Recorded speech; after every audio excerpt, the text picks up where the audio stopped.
Yumuşacık, bol sütlü, harika bir tatlı oluyor. Mutlaka denemenizi tavsiye ederim. Merhaba arkadaşlar. Bugün sizlerle beraber 3 kaşık tatlısı yapacağız. Az malzemeli, pratik ve çok lezzetli bir tatlı oluyor. Hemen tatlımızın yapılışına geçelim. Şöyle 3 adet yumurtamızı kabımızın içerisine alıyoruz. Ardından 3 yemek kaşığı toz şekerimizi de ilave edip yumurtamızı ve şekerimizi rengi dönünceye kadar mikserimizle güzelce çırpıyoruz. Yumurtamızı ve şekerimizi ne kadar güzel çırparsak tatlımız da o kadar güzel olacaktır arkadaşlar.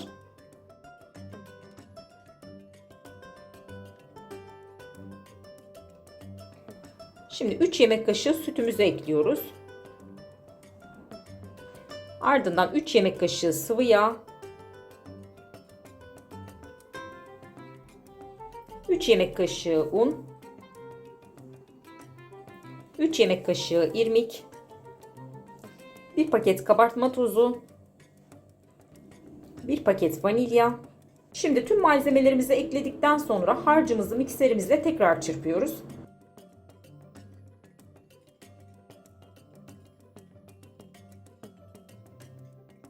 Şimdi harcımızı sıvı yağ ile yağlamış olduğumuz borcam tepsimize döküyoruz. Tatlımızı önceden ısıtılmış 180 derecelik fırınımızda üzeri kızarıncaya kadar pişireceğiz. Yaklaşık 25-30 dakika kadar. Evet, tatlımız fırından çıktı. Şimdi ilk sıcağının çıkması için bir 10 dakika bekleyeceğiz. Biz de bu arada tatlımızın sütlü şerbetini hazırlayalım. Kasemizin içerisine 1 su bardağı toz şekerimizi alıyoruz. Ardından 3 su bardağı oda sıcaklığındaki sütümüzü ilave ediyoruz. Şekerimiz sütümüzün içerisinde tamamen eriyinceye kadar sütümüzü bu şekilde çırpıcımızla güzelce karıştırıyoruz.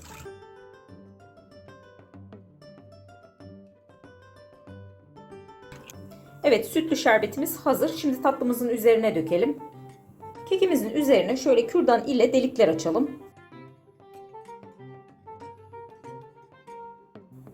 Ardından sütlü şerbetimizi tatlımızın üzerine dökelim.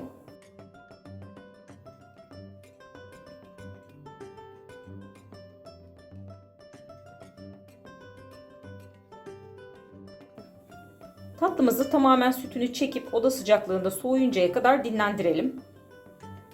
Evet, tatlımız sütlü şerbetini çekti ve tamamen soğudu. Şimdi buzdolabımıza kaldıralım. Buzdolabımızda da 1 saat kadar dinlendirelim. Ardından üzerini süsleyip servis edelim.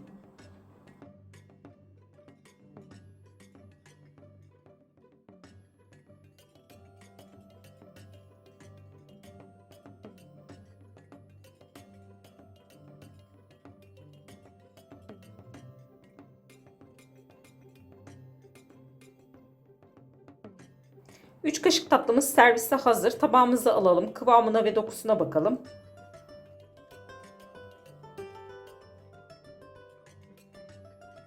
Şöyle kıvamına da bakalım. Tam kıvamında, çok hafif bir tatlı oluyor. Mutlaka denemenizi tavsiye ederim.